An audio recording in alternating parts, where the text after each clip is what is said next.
All right, model building fans, it's time for another BMCK out of the box build. This is one that I've been thinking about for a couple of years, probably more than a couple of years, probably since the 1980s. But I'm going to be building Christine, the classic car from the John Carpenter film Christine, adapted from the Stephen King novel Christine of the same name, where a young boy falls in love with a car, basically, and the evil car controls him. There's so much going on in that movie and in the book that it's hard to really explain it to you. But if you're watching this video, you're probably a person who understands car culture. And if you're an older person like me, you remember when you were a kid that if you had a beautiful girl and a beautiful car, and the beautiful girl told you to choose between the car and the girl, oftentimes the boy would take the car. This is a magnificent car. This is a kit that I got on Amazon, and I can't wait to put it together. This is the car itself. Comes with some decals, it looks like, but we're going to open it up here and kind of discover it together. I do not know what this is. It says it's molded in color. It's an AMT kit. Let's see what's inside.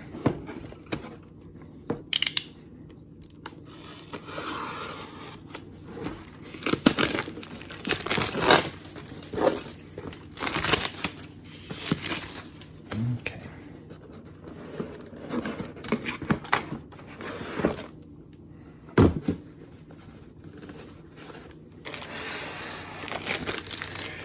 Here are the chrome parts. Interesting, some good chrome parts. Good old-fashioned rubber wheels, I love those. There is all the glass. It looks like it's going to be challenging to get that in. Here is the body. This is going to be the whole car. This is what I have to get right to make this car pop, because I'm not going to be building this version of the car. I'm going to be building the, when you first see Christine in the movie, it's not pristine. She's not looking the way that she does throughout the rest of the film. She's all beat up. And I'm going to do that version of Christine, because Christine is an evil car, you know, and she comes kind of weathered and beaten down, and what happens is she becomes the car that she needs the main character to be. Yeah, to do that, you know, there has to be a series of you know, slow build-up to the car actually taking control of the young man and who he is and all that. So this is the frame. This is 1/25th scale. It's pretty cool. Of course, the car is a 1958 Plymouth Fury. It's pretty magnificent. There's a lot of different discrepancies from people about what actual model it is, but I think this is pretty close to what the car was actually like in the movie. I did see one of the screen-used versions of this car at a horror convention once, and it's pretty spectacular. It's hard for, I think, people today to realize that car culture, what it was in the past, as what it is today. This is a car that in the film he basically restores it just to factory build, what it was like when it was first built. Whereas cars today, you have to do a lot of stuff to make them interesting. This car is interesting just as it is. You don't have to add anything to it. So I don't know anything about the motor size or anything like that. I'm not really a car person, so I don't really know a lot of stuff about the inner workings, but I know cool when I see it. And Christine is certainly a cool car. It's all molded in red. That's interesting. Looks like it's got some white for the white wall tires. So it's not going to be a hard build. What's going to be interesting, and the interesting part that's going to be important to get right is this. I have got to get that right for it to work. So I'll be doing some research. I'm doing the beat up and battered version of this car. It will not be perfect. I'm not a master model builder. This will be out of the box.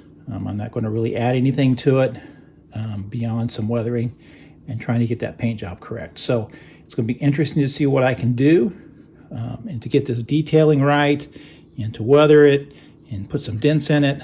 I do believe over here by the gas tank there needs to be a gash, and I think I'm going to try to do that with a Dremel tool. Just going to make a small gash there so it goes all the way through and see what I can do with that. For a more advanced build, I'm sure there are people on YouTube who have really done this thing really upright.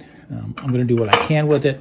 Like I said many times, I'm not a master model builder, but I think it's fun to watch what I do because it's what an average person can do with average amount of ability. So Christine, from the movie from the 1980s, directed by the great John Carpenter.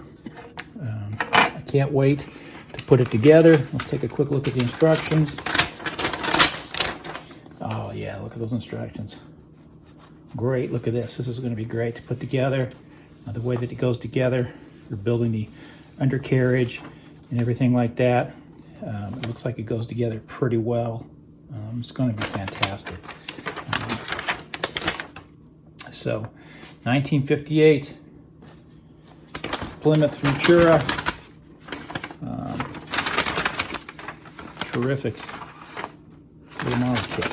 So, I don't know how long this is going to take. I hope to get it done before Halloween. So if I start on it today, I should have plenty of time. But there it is. I mean, this thing's gonna pop. So this is one of those kits that you can do any number of things with. I'm going to do what I can with it. It's still available pretty regularly. I'm sure you can get it on Amazon. That's where I got it. Here's the decals. I'm not sure what's in the decals, but I don't know if I'll use them or not because there's really no need outside of the license plate. I'm not going to put a decal on it that says Christine. So these are the parts. I will probably start with this first because I have got to get that right. And if I don't get that right, it's basically nothing. So Christine, the Ford Futura, Plymouth. Plymouth. So I don't even think they make Plymouths anymore. I don't know the history of Plymouths. Plymouth Fury, that's what it is. So movie came out in 1983. I was just a kid then. And if you had a car like that, you could get yourself a nice looking gal, drive around and show them both off. It was a thing when I was a kid. So car culture is an amazing thing. People that love cars and understand cars are amazing people. This is a classic car. And when you see one, it's always pretty special. So there you go, Christine. I've been thinking about it for a long time. Let's see what I can do with it.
All right, model building fans, here it is, finished, my version of Christine. I'm very happy with it. I would give it an A, though I did make some very odd mistakes on it, some that I may be the only one who notices them, but I'll know that they're there. I tried to model it after when Arnie first sees Christine for the first time, and so it's got a little bit of weathering and rust on it. I used the Tamiya weathering stuff to make this happen. In the movie, there's a big gash on the side of the car there, so I just cut that out. I didn't do any of the other advanced techniques where you melt it and put dents in it and stuff, because I thought it might deform the frame too much and it might not go together properly. So I didn't do any of that. But I did do some of the weathering. I took off some of the stripping off the front there, because that was kind of how it was when he found it. You know, I distressed the roof. This is a really good kit. It went together very well, but there's something that is not correct on it, and it's this. That is not the motor that is in Christine, or at least the top part isn't. Christine had dual carburetors. If you remember from the film, when it first starts, you get a good shot of the motor, and it had dual carburetors.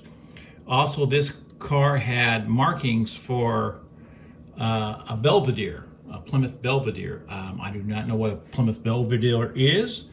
Belvedere, the only time I've ever heard that name was for that TV show from the 80s, Mr. Belvedere.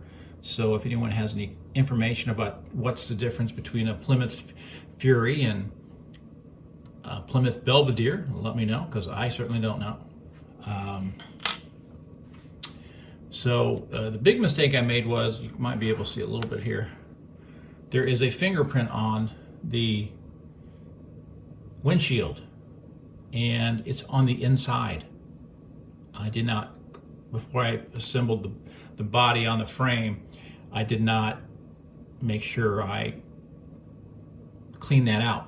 You know, if I didn't take a tissue or something and make sure that there was no fingerprints on the glass. So the fingerprint is on the inside. You can't see it that much, but it is there.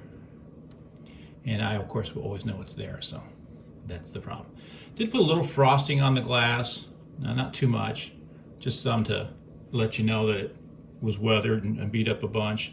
And when you watch the movie, the car really isn't in that bad a shape when Arnie first sees Christine. It's a very interesting scene, because if you know anything about car culture, you would look at most people would look at a car and see it's all beat up and problematic, but car people who understand cars can see something that looks like nothing but a bunch of parts, and they see beauty, and that's what Arnie saw in Christine. So this is, to me, one of the best films about car culture, you know, ever made. It's a horror film, of course, but as far as car culture goes, it's right up there with American Graffiti and Two Lane Blacktop, you know, where we celebrate the car. And that's kind of a uniquely American thing, or at least it used to be. Now cars are very uninteresting. Usually, even the Corvette, which of course is very famous, they try to make it look more European than American, in my view. But this car is really beautiful. It's a really great kit. I think it's a relatively new molding. I think the copyright and stuff I saw on it was like from 2005 or something. So it did have, like I mentioned, the Belvedere. Right here on the back here, it had little raised letters that said Belvedere. And then on the undercarriage, the frame underneath, it actually had something that said Belvedere. So very interested in what that Belvedere is. I do think I painted the bottom wrong. I think that was supposed to be red, but I didn't do enough research on that. I did it this way because that's the way that I wanted to do it, and that's how it came out. It all went together pretty well. I had a little trouble with the mufflers, but I figured it out and I got it done. The motor is absolutely beautiful. Everything fits in there nicely. Everything fits snugly, goes together easily. This is certainly a kit that if you can handle the glue, I do think you'd be able to handle the car. This would be a great kit to start with. Of course, you don't have to do what I did with it, but most people will probably build a Christine when she's at her best behavior. If you don't remember from the movie, Christine is a car that's evil. I consider it a succubus. It's a car that seduces and drains the life force from the people who drive her. So it's just a terrific kit. Can't recommend it enough. It was an AMT kit, and I think they did a nice job with it.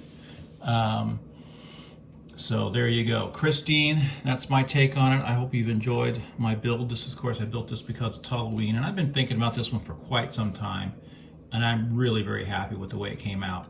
I hope you've enjoyed what I've presented. I'll leave a comment and subscribe and all that stuff.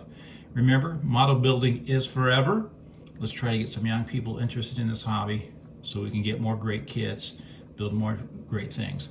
As always, I am not a master model builder. If you go online or YouTube or anything like that, you will find many people who've done a much better job with this kit than I have. So I encourage you to do that. But this is just what an average person can do if they just set their mind to wanting to do it. So, Christine, John Carpenter film, classic car, classic movie, a lot of fun.